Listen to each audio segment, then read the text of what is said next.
During the Rig Vedic period, women enjoyed equal status and position compared to men.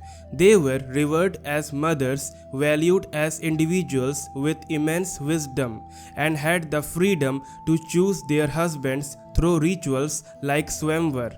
However, over time, their status declined, leading to increased male-female inequality in society. Let's discuss the topic pointwise. Equal status in rituals. Only married men with their spouses were allowed to perform religious rites, highlighting the equal participation of women in Vedic rituals. Reverence in scriptures. In Vedic civilization, women were described as more than just the better half and were revered for their ability to see truth and contribute to society. Education and choice in marriage. Women received adequate education in the early Vedic period and had the freedom to choose their husbands through rituals like Swayamvara. Respect in patriarchal society. Despite the prevalence of patriarchy, women were treated with respect and devotion in ancient India. Roles in battle. The Rig Veda contains accounts of women engaged in battle, challenging the notion of their passive role in society. Symbol of life and sacrifice. Women were revered as mother goddesses Shakti in the Vedic period, symbolizing life and possessing immense ability for tolerance and sacrifice. Association with property.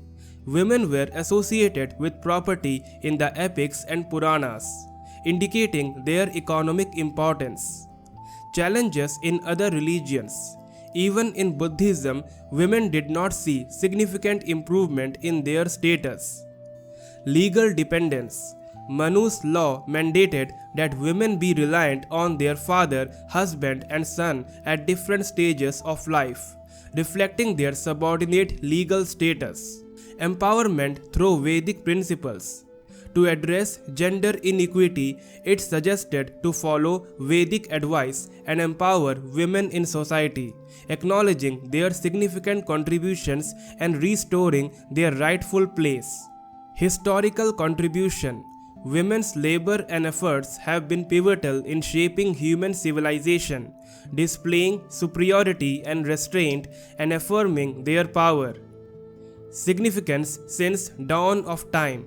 Throughout history, women have significantly contributed to the rapid development of all disciplines on earth through their superiority and willingness to achieve.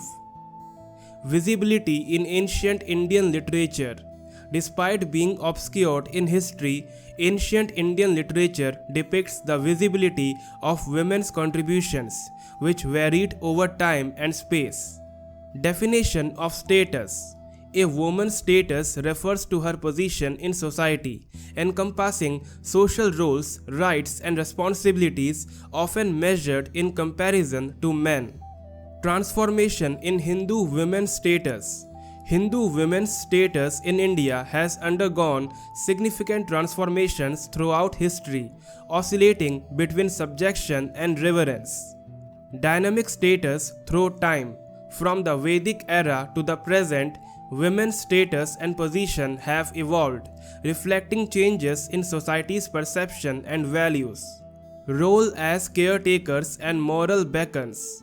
Women were regarded as caretakers of morality and ideals, with immense potential for realizing profound truths.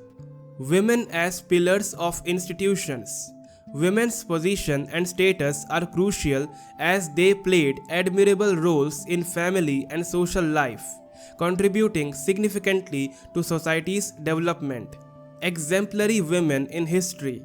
Women like Gargi, Maitreyi, Apala, Ghosha, Sita, Savitri, and Draupadi serve as role models for their character, intellect, and contributions to society.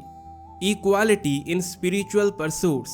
Women in ancient India were equal to men in assessing and understanding the deepest truths, undertaking penances, and contributing to spiritual knowledge. Factors influencing women's position in Vedic times. Various factors including religious texts like the Vedas, Arthashastra, Dharmashastra, Ramayana and Mahabharata shed light on women's status in ancient India.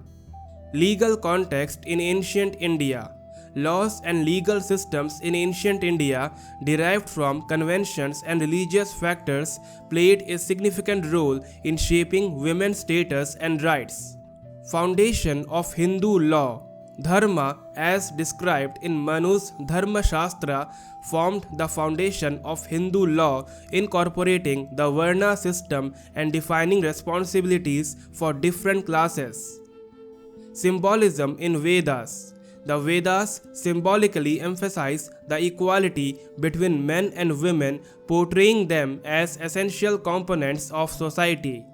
Mother's supreme importance. Texts like Manav Dharma Sutra highlight the supreme importance of motherhood, emphasizing its significance over formal education and paternal roles. Decrease in status.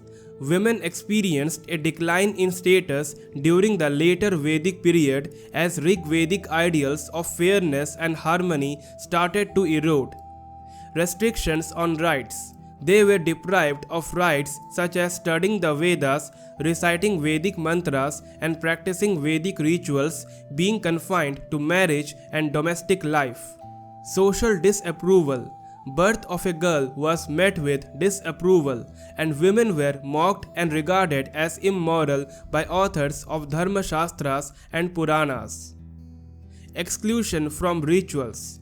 Women and Shudras were excluded from Vedic bathing and prayer rites, as per text like the Brahma Purana. Study for visualization. The study helps visualize women's roles in social, economic, religious, educational, and political and domestic affairs in ancient times. Representation in Rig Veda. The Rig Veda portrays women with reverence, depicting goddesses like Usha and Aditi, symbolizing dawn and motherhood respectively. Family institution. Family was significant in the Rig Vedic era, with daughters valued equally to sons, receiving excellent education and playing essential roles. Prominent female figures. Women like Gosha, Apala, Lopamudra, Sachi, and Vishwavara gained prominence as intellectuals composing hymns. Marriage practices. Marriage was sacred, with daughters given the opportunity to choose their husbands and brides viewed as bringing luck to their new homes. Responsibilities. Vedic women nursed and tamed their offspring, conducted sacrifices, weaved garments, irrigated plants, and fulfilled family needs. Concept of Dan. The concept of giving gifts was prevalent, while dowry was unknown, and the term Dampati referred to joint proprietors of the household. Equal worship.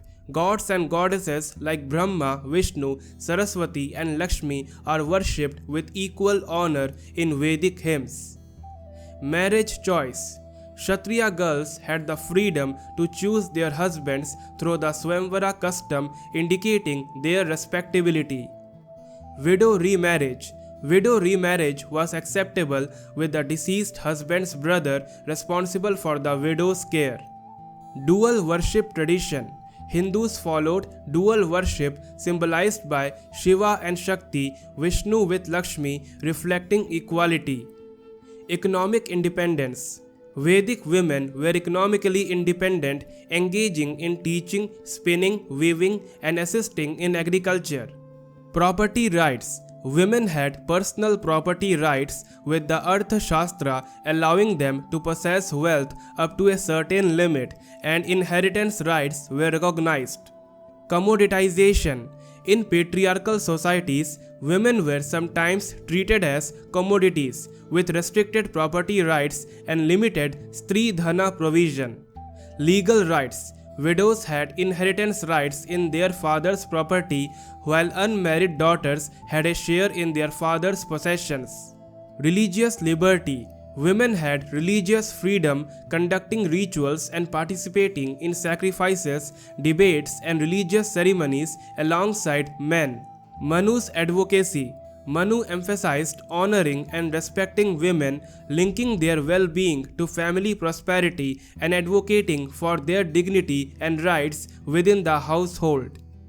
Significance of education. Women's education was highly valued in ancient India as it enriched their lives and intellect, leading to their empowerment. Educational parity. Women in the Vedic era received education equal to men, excelling in subjects like philosophy and logic, and were proficient in Vedic recitation. Educational practices. Women underwent celibacy and rituals like Upanayana for education, with prominent female scholars and teachers like Ghosha and Lopa Mudra. Pre-Vedic to Buddhist era. Female education traces back to pre-Vedic times and flourished until the Buddhist era with references in texts like Theri Gatha. Restrictions in Smriti Yuga. Manu and Yajnavalkyam imposed restrictions on female education, leading to its decline, although references in epics like Ramayana and Mahabharata persisted. Educational system. Homeschooling was prevalent and co-education existed, as seen in the training of Atreyi, Love and Kush under Valmiki. Educational practices. Women were active in debates and seminars, exemplified by Kunti's knowledge of Atharva Veda and references to female teachers in Panini's work. Role in politics. Women participated in politics, attending public meetings and serving as messengers, with examples like Vijay Bhattarika and Nayanika ruling kingdoms. Maternal role. Women primarily bore and raised children, managing households and being revered as ideal housewives associated with goddesses like Saraswati and Durga. Erosion of rights. Over time, women's rights declined with harsh treatment, restrictions on education, and degradation of their status, particularly highlighted in the Smritis. Conclusion. The Vedic era celebrated empowered women with equal education and participation in various spheres, contrasting with the decline in later periods due to societal changes. Learning from the Vedic civilization's treatment of women can inspire contemporary efforts for women's empowerment. I hope you learn. Thank you very much.